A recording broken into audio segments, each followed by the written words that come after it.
अब तक हमने देखा लान आंचा के कहने पे सेकंड मास्टर को लेकर फिर से उसी घाट में पहुंचती है, जहां वो फिर से एक बार सेकंड मास्टर के लिए मॉडल बनती है। अब आगे लान पोज देते टाइम पानी में गिरने वाली होती है, पर टाइम रहते हुए सेकंड मास्टर उसके हाथ पकड़ लेता है। हाथ पकड़ते ही लान दर्द में करा उठती है। सेकंड मास्टर फिक्र दिखाते हुए उसे पूछता है, क्या तुम्हें चोट लगा है? पर तुम्हें चोट कैसे लगा? लान असली कारण नहीं बता सकती थी, इसलिए बहाना बनाते हुए बोली, वो मैं गिर गई थी। पर सेकंड मास्टर को विश्वास नहीं होता है। वो शक करते हुए बोला, क्या मिस्टर मू तुम्हें मारा है? लान कुछ नहीं बोली, पर सेकंड मास्टर सब कुछ समझ जाता है। अगले दिन सुबह सेकंड मास्टर एक्सरसाइज के बहाने आंचा को बहुत पीटता है। फिर आंचा के सेवक उसे वहाँ से उठाकर लेके जाते हैं। तभी लान वहाँ से गुजर रही थी। सेकंड मास्टर उसके हाथ पकड़ उसे रोक लेता है। फिर लान के हाथ में एक दवाई के डब्बा देकर बोलता है, अपने चोट में लगा लेना। फिर वहाँ से अपने कमरे में चला जाता है। फिर लान सूप लेकर आंचा के कमरे में जाती है, जहाँ वो बातों बातों में पता लगाती है आंचा मू फैमिली के कुछ शॉप बेच दिया है।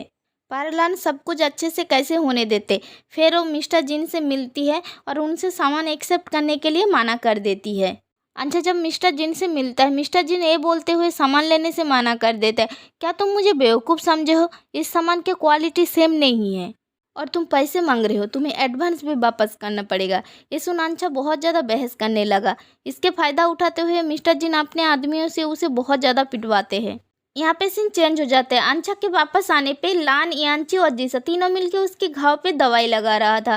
तभी जीसा और यांची उसे पुलिस में जाने की सलाह देता है। ये सुन आंचा बहुत ज़्यादा भड़क जाता है और उन पे चिल्लाने लगता है, क्या तुम दोनों मुझे जिंदा नहीं देखना चाहते हो? थोड़ी देर बाद सब लोग मू रेसिडेंट के बाहर दरवाजे पे पहुंचते हैं, जहां चारों तरफ खून ही खून था। ये देख सब लोग बहुत ज़्यादा डर जाते हैं। लान तो बेहोश हो जाती है। आंचा परेशान होकर जीसा के कमरे में पहुंचता है और वो दोनों साथ में सोचने लगते हैं, पैसे कहाँ से लौटाएंगे। जीसा तो अपने आप को किनारा कर लेते हैं, ये बोलते हुए, मैं तो तुम्हारी मदद करना चाहती हूँ, पर मैं क्या करूँ, मेरे पास तो कुछ ही गहने हैं, तुम बोलो तो मैं उसे ले आऊँ। ये सुन आंचा बहुत खुश हो जाता है और उसे मना कर देता है, तुम मेरी मदद करना चाहते हो, यही मेरे लिए काफ़ी है, इसकी कोई ज़रूरत नहीं है। थोड़ी देर बाद आंचा, सेकंड मास्टर, लान, जीसा चारों मिलकर रात के डिनर कर रहे थे, जहां लान को नीचा दिखाने के लिए जीसा उससे उसकी पाल्स नेकलेस मांगती है। लान उसे नेकलेस देने के लिए मान जाती है, पर देते टाइम वो उस नेकलेस को गिरा देती है, जिस वजह से उसके सारे मोती बिखर जाते हैं। जीसा बेशर्मों की तरह वही सबके सामने मोती बीनना चालू कर देते हैं, जिसे देख आंचा शर्मिंदा हो जाता है। थोड़ी देर बाद जीसा उन मोतियों को फिर से नेकलेस बनाकर पहन लेती है, पर पहनते ही उसके पूरे चेहरे में रैसेस निकल आते हैं। वो चीखने लगती है। तभी आंचा, लान और सेकंड मास्टर तीनों वहाँ पे आ जाते हैं। जीसा लान पे इल्जाम लगाते हुए बोलती है, यंग मैडम ने मेरे साथ कुछ किया है। ये सुन आंचा लान पे गुस्सा करते हुए बोला, लान तुम कब से इतना बुरे बन गए हो? ये सुन लान भी खुद को रोक नहीं पाती है और आंचा को बोला, तुमने मुझे बुरा बोला, पर क्या तुम्हें पता है तुम बेवकूफ़ और अंधे हो? ये सुनने के बाद आंचा तो और भड़क जाता है और लान के ऊपर हाथ उठा देता है, पर सेकंड मास्टर उसके हाथ पकड़ते हुए बोला, मैं इनकी इलाज कर सकता हूँ। आंचा जब सेकंड मास्टर को जीसा के इलाज के लिए थैंक यू बोलता है, सेकंड मास्टर उसे लान से माफ़ी मांगने के लिए बोलता है। आंचा माफ़ी मांगने ही बोला था, पर लान वहाँ से चली जाती है। सेकंड मास्टर भी उसे जीसा के ख्याल रखने के लिए बोल वहाँ से चला जाता है। थोड़ी देर बाद लान अपने कमरे में बैठी थी, तभी उसे एक बॉक्स मिलता है, जिसमें एक सुंदर सी नेकलेस था और एक फ़ोटो था, जिसे देख वो समझ जाती है कि ये गिफ्ट किसके तरफ से है।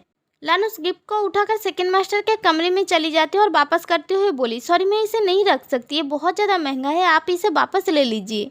सेकंड मास्टर उसे रोकते हुए बोला, तुम मुझे गलत मत समझो, तुमने मेरे लिए मॉडल के काम किया, उसके बदले में ये बस एक छोटी सी गिफ्ट है। लान बोली, ऐसी बात है तो ठीक है, फिर मैं इस फोटो को रख लेती हूँ, आप इस नेकलेस को रख लीजिए, ये बहुत ज़्यादा महंगा है। सेकंड मास्टर हंसते हुए बोला, तुम बहुत ही ज़्यादा जिद्दी हो।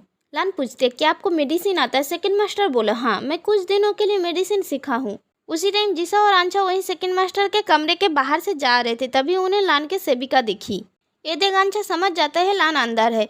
जीसा इस मौके का फायदा उठाते हुए आंचा को भड़काते हुए बोली, हमें भी अंदर जाके देखना चाहिए वो दोनों क्या कर रहे हैं, और वो दोनों हड़बड़ी में अंदर चला जाता है।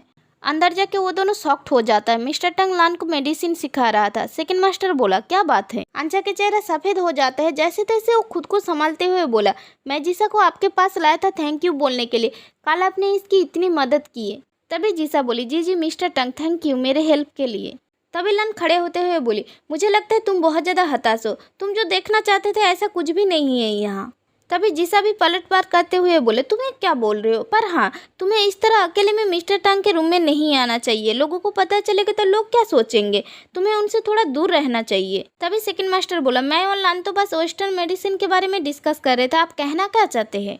तभी अंचा उस सिचुएशन को संभालते हुए बोला, नहीं नहीं ये तो बस एक गलत फहमी है। तभी जिसा की नज़र उस नेकलेस पे पड़ी और वो बोली, ये नेकलेस किसके लिए है। सेकंड मास्टर बोला, ये मेरे तरफ से लान के लिए एक गिफ्ट है। फिर वो जिसा को ताना देते हुए बोला, क्योंकि कोई इनके नेकलेस छीन लिए है। अंचा सिचुएशन संभालने के लिए बीच में ही बोल पड़ा, लान तुम ये रख सकते हो, और फिर गुस्से में जिसा के साथ वहाँ से चला जाता है। उन दोनों के जाने के बाद लान सेकंड मास्टर से बोली, आप मुझे ये लेने के लिए मजबूर कर ही दिए ना। सेकंड मास्टर तिरछी मुस्कान के साथ बोलता है, मैं क्या बेवकूफ़ हूँ जो इस मौके का फायदा ना उठाऊँ। लान हैरान होकर बोली, क्या मतलब है आपका। सेकंड मास्टर बोला, तुम तो मिस्टर मुंह को जलाना चाहते थे ना। फिर लान के नज़दीक आते हुए बोला, अगर तुम चाहो तो मैं माइंड नहीं करूँगा, इसमें मैं तुम्हारा साथ दूंगा। लान धक्का मार उसे हटाते हुए बोली, इसकी कोई ज़रूरत नहीं है, मुझे आपके साथ इन्वॉल्व नहीं होना है। सेकंड मास्टर मन ही मन सोचता है, तुम क्या चाहते हो लान, पहले तो अंशा को जलाने के लिए मेरे पास आते हो, अभी खुद ही माना कर रहे हो। यहाँ पे सीन चेंज हो जाता है। सेकंड मास्टर मैडम मुके सेविका से मिलते हैं और सेविका बहुत ज़्यादा खुश हो जाते हैं। सेकंड मास्टर आपके साथ क्या हुआ था, अगर आप जिंदा हो तो इतने दिन कहाँ थे। सेकंड मास्टर बोला, मुझे जब होश आया था मेरा हालत बहुत बुरा था, फिर मैं जब ठीक हो गया तो मुझे पता चला अंशा के साथ ही लान से हो गया, पर आप चिंता मत कीजिए, जो कुछ भी मेरा है मैं उसे वापस लेकर रहूँगा। उस सेविका को एहसास हो जाता है सेकंड मास्टर लान से भी बदला लेना चाहते हैं। तभी वो बोलते हैं, अब लान को गलत समझ रहे हो, असल में मैडम मुँह और मुझे भी गलतफहमी हो गई थी, पर उन्होंने चुपके से कई बार मैडम मुँह की मदद की थी। ये सुन सेकंड मास्टर बहुत खुश हो जाते हैं। क्या सच में, वो सेविका बोली, जब से वो अंशा से शादी किया है धीरे धीरे वो अंशा से बदला ले रहे हैं, उसी ने अंशा को जेल भेजा था, वो आपकी मौत की बदला ले रहे हैं। सेकंड मास्टर ये सुन बहुत ज़्यादा खुश हो जाते हैं और लान से मिलने के लिए वहाँ से निकल जाते हैं। ये वीडियो हम यही ख़त्म करते हैं। अगर आप लोगों को ये वीडियो अच्छी लगे तो प्लीज़ लाइक करें, कमेंट करें और मेरे चैनल को सब्सक्राइब करें। Thank you for watching my videos.